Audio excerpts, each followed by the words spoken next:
En tant que PDG du CNRS, pour moi, il y a un enjeu majeur pour notre pays, c'est d'augmenter les liens entre le milieu académique et le milieu industriel, notamment dans le domaine du numérique, bien sûr. Et un événement comme celui-là, c'est précisément l'occasion de mettre ensemble des gens qui se connaissent de mieux en mieux.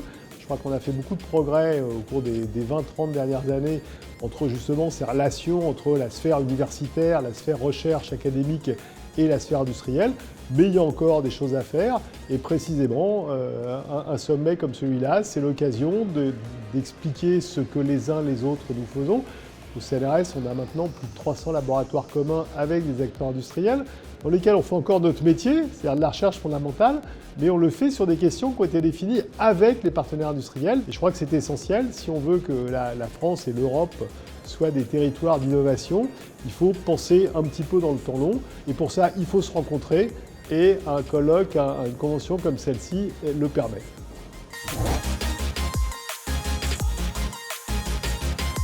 J'ai bien sûr, comme à chaque fois, présenté le CNRS, c'est le laboratoire commun avec le secteur industriel, mais j'ai aussi alerté sur un phénomène qui me semble extrêmement préoccupant, c'est le fait que la France, depuis maintenant 25 ans, sous-investit par rapport à ses concurrents internationaux dans la recherche et le développement. Et lorsque je dis sous-investi, c'est à la fois côté public et côté privé. Et donc, la France et l'Europe ont à faire face à plus de concurrence qu'il y a 25 ans et investissent plutôt moins, et en ce qui concerne la France, moins que les autres. Pour moi, c'est un sujet de préoccupation.